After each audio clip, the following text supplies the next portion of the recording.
Hello, everyone. We are going to look at some chess blunders at the highest levels of chess between strong grandmasters and world chess champions. Um, and it adds a little uh, levity to it because I think sometimes we take ourselves too seriously. Players get mad when they blunder, and of course it's an emotional game, but sometimes I know for me, when I see that the top grandmasters are doing the same thing, every now and then it just brings everything back into focus. Right, we are not engines. Right, we are not um, perfect, and we're gonna make mistakes. And all we can do is just uh, you know learn from them and move on. And hope that we don't do them that often. So we're gonna get right into it. This first game is from the 1987 World Chess Championship between Anatoly Karpov and Gary Kasparov. This match was famously drawn, right?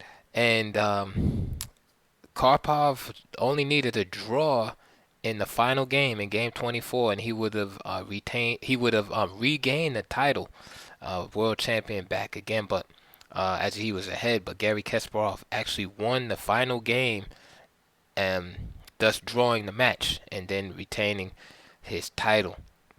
However, early on in the match, Game 5, to be specific about it, we are in this position where Kasparov has the black pieces, Karpov has the white pieces. Now it's black to move here, and as you can see, Kasparov has aggressive piece placement around um, Karpov's king, and as we know, this is his style. And as we can see also that um, Kasparov's king is kind of loose. His position is loose in general. His pawn structure, his king safety, etc. So when I look at this position at first glance, I basically look at it like, hey, black. If black is gonna win, he has to win by some type of attack or win material as a result of the attack, right? Because his pawn structure, his king is too drafty to really withstand any type of counterattack. So you know that's going to be the story of the game here. So after 35 Queen E2 by by Karpov, who has the white pieces, um, Kasparov played H5, and so he's going for broke here. And as you can see, the G pawn of Karpov is pinned, and also in some instances he's threatening to play Queen takes G4 check. Right now, if this rook is taken off the fourth rank, then checkmate will ensue after Queen takes G4. So that's basically the story of this particular game here, or this position rather. So Queen H5 is played, and Karpov drops the bishop back, and what that does is break the coordination between the rook on C1 and the knight on F1. So now the knight is on priest,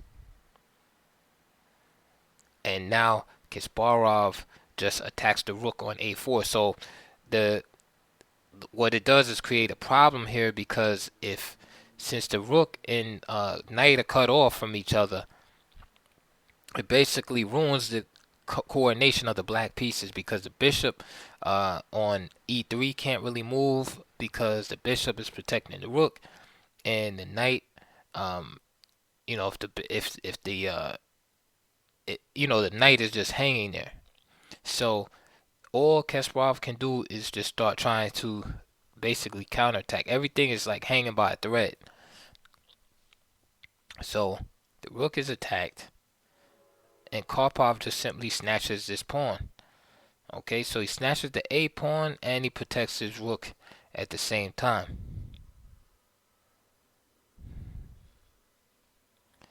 Here's the blunder right here. Kasparov plays rook A1. Now, it's not, well, it is an obvious blunder, but there is a point behind it.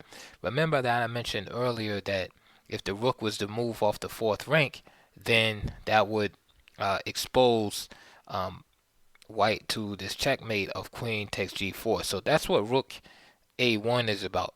However, if you look over here on the G file, you can see that black has no protection over the G pawn. So Karpov, instead of falling for the bait, playing rook takes a1, just simply play queen takes g6 check, which of course protects the G pawn. And since the pawn was captured with check, the rook is now officially hanging on a1, and Kasparov dropped a piece, and he was forced to resign. Our next position is from 1978, the Karpov-Korchnoi World Championship match. In this position, in Game 17, Viktor Korchnoi is white, and Anatoly Karpov is black. And you can see the imbalance in this position. Karpov has two knights against the rook, and Korchnoi has the two rooks, but he has two pawns. So there's a lot of imbalance here. And with best played, this position is probably a draw here. So with white to move, Korchnoi played rook takes, and then Karpov attacked the rook on f3. But not only is he just attacking the rook on f3, he's also trying to secure a mating net. Okay, trying to put a lot of pressure on Korchnoi's position here, that perhaps he might make a mistake under pressure. So Korchnoi protects the pawn. After all, he would like to push that pawn up the board and create a queening threat. And so what Karpov does is he creates a threat of his own to the back rank to play rook c1. Now, here easy defense to that, right, would be g3 or g4, because it gives the white king a safe place to go with his king. And what I like about it is it's a dual purpose move, right? Just like you should create double attacks if you can, if you're attacking your opponent. If you're not attacking your opponent, you should try to do moves that accomplish, a lot of things. Like they say, kill two birds with one stone, right? You want to do one move. If that one move can accomplish a bunch of things, it's great. So what does g3 or g4 do? G4 advances the pawn, right? You want to advance those g and h pawns if you're white, right? And create a threat of queening, right? To cause black to at least uncoordinate his pieces. So g3 and g4 definitely does that, because the pawns start advancing. Black is going to have to address that. So that's the first thing that it does. What's the second thing that it does? Well, it creates safety for the king. So you're definitely killing two birds with one stone. The move that Korchnoi chooses is it only protects. It's a purely defensive move. And Lasker, it's funny because Lasker's manual, he speaks about these type of moves. Purely defensive moves are not the type of moves that you want to make. If you must defend, you want to, and I'm paraphrasing Lasker here, but if you must defend, you want to have a little bit of poison in the move. In other words, you want to have some type of, you defending, but you want to have some type of attack hidden within that move. Right? You want to have a little bit of poison. You don't just want to play just a pure, say, retreating move, a pure defensive move. You want to have something where there's a little bit of venom here. And that's what I like about g3 and g4. G4, yes, you're playing defensive move. You're creating safety for the king, but down the road you have the seeds planted where, hey, this pass pawn is going to have to be addressed. Here, Korchnoi plays a purely defensive move. And rook a1. What does rook a1 do? Well, it protects the back rank, so there'll be no mate on c1. Unfortunately, there's tactics here due to the proximity of black's pieces. Karpov simply just played knight to f3, and this creates an epaulet mate threat, and this is why Korchnoi had to resign right here. If Korchnoi goes back here, then then this knight on e4 would just simply hey, I'll just show it. This 1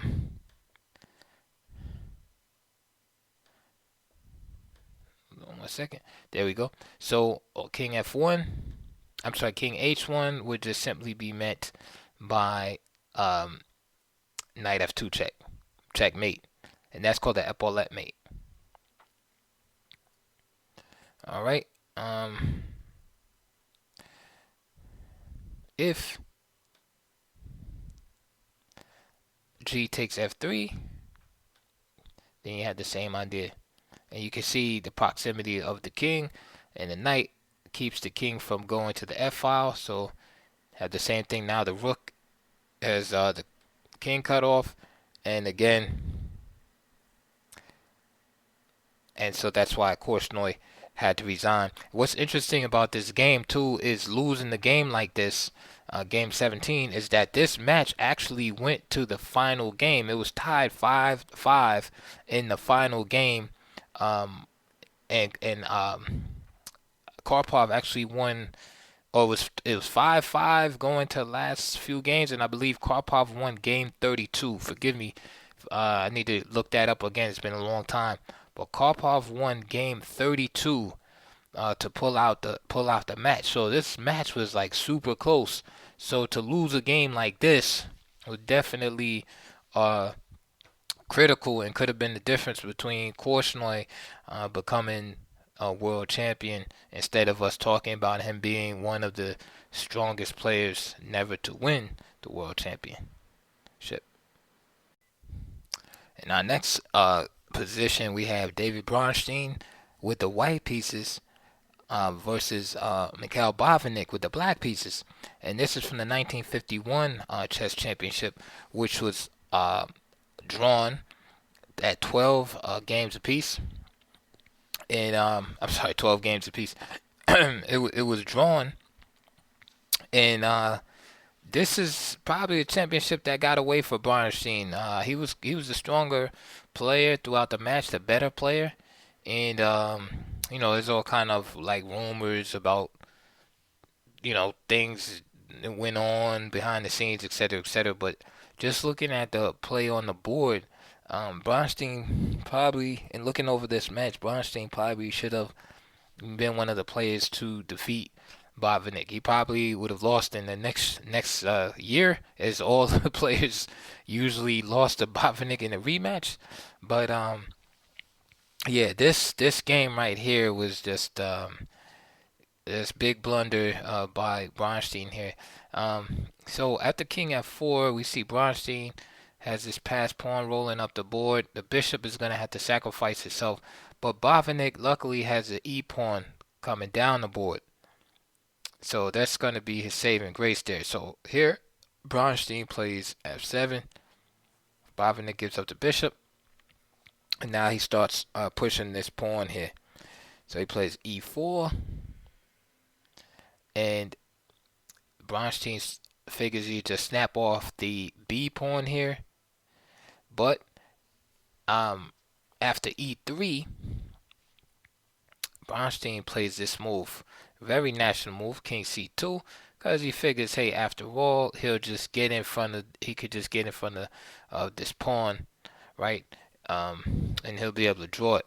The idea that Bronstein had was, first of all, let me just show you what happened. So after this move, which is the blunder here, king c2, Bavinnik played king g3 and wins the game. There's no way to stop the pawn after king f2.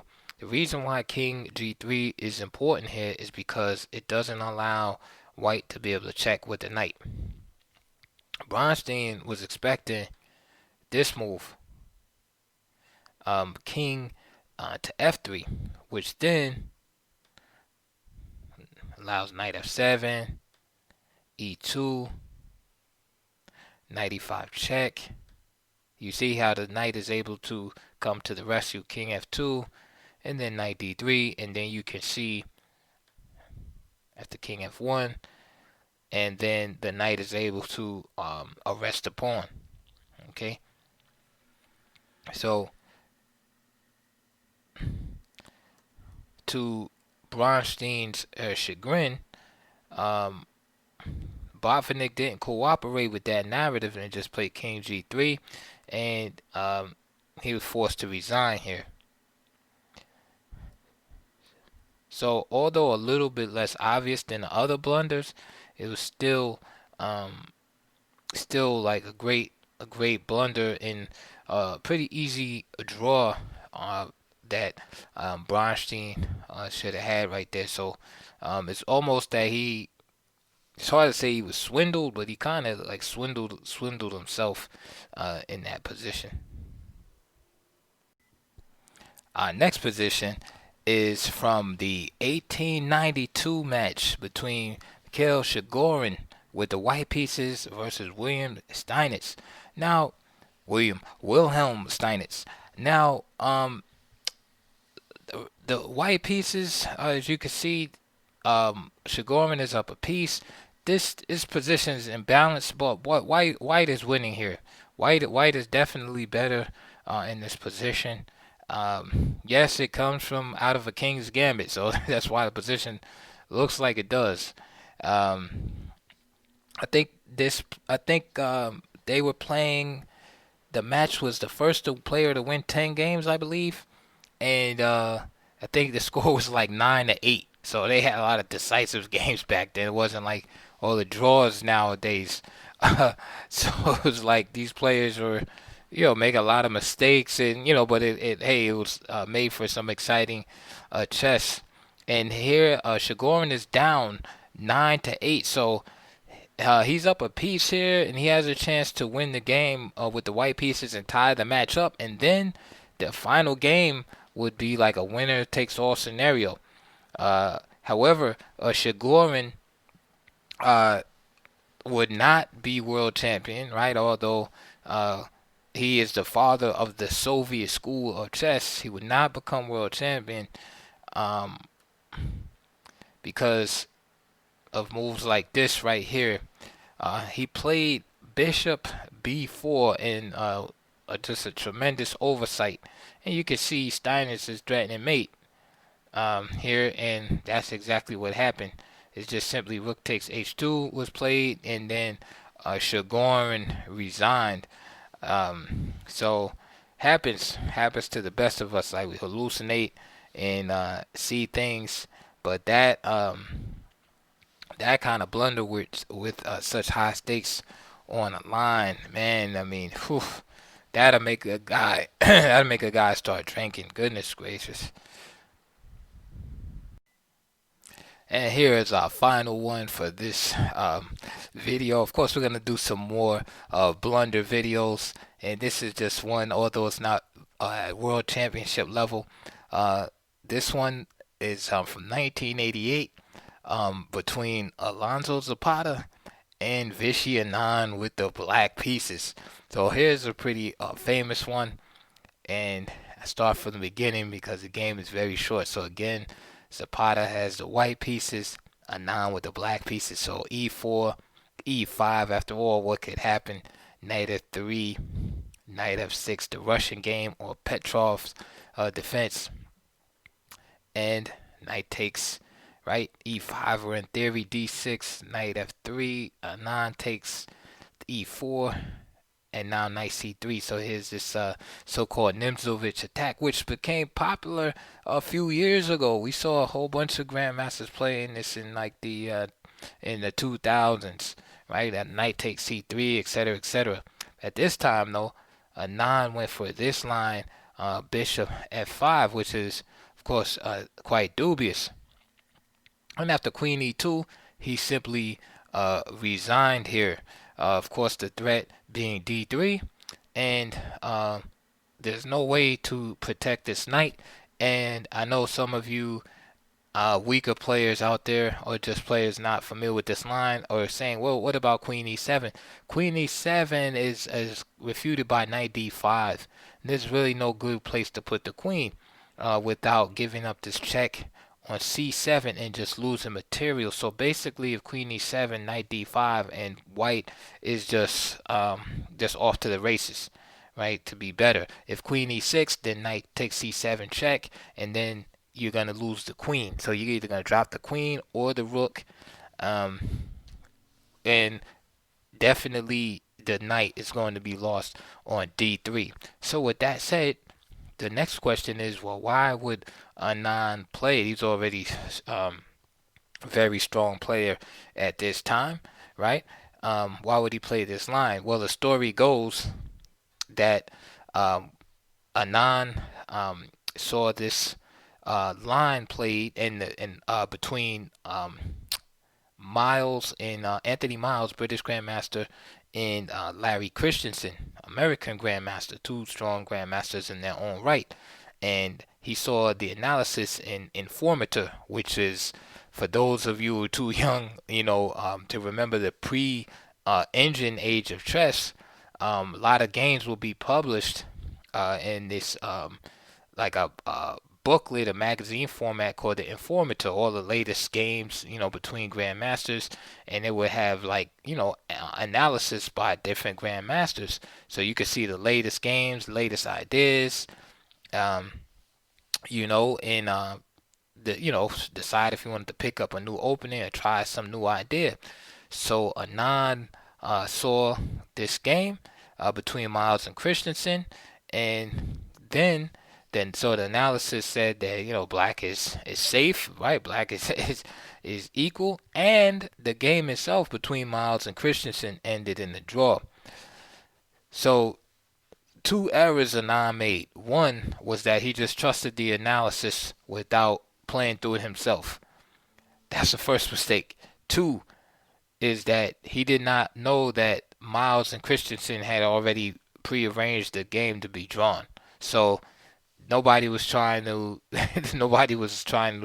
defeat anybody there. So he basically followed this faulty faulty analysis and fell right into a trap. And that's the story behind this six move defeat of the Grandmaster. So I hope you enjoyed that video. Please check my links below. Please donate to my channel.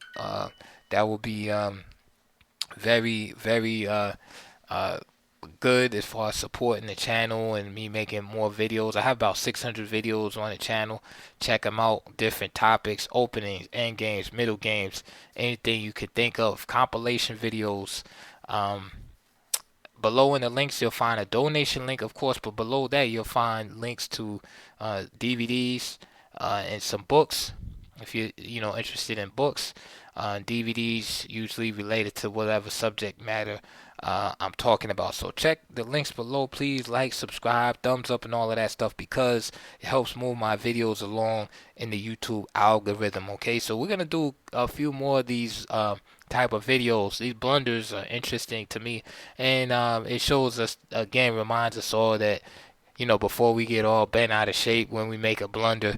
Listen, everybody does it, from world champion to Patzer, and like I said, we're all human, and we all can do it. So we should celebrate our humanity in the midst of the rise of AI and these chess playing engines who never blunder, right? Who don't sweat, right? Who don't have any emotion, who don't make facial expressions, right? We have to appreciate the Hikaru Nakamuras of the world, the Kasparovs of the world, the Magnus Carlsens of the world. Appreciate personality, and blundering is part of that. So I hope you enjoyed that video, and I'll see you guys shortly on the next one.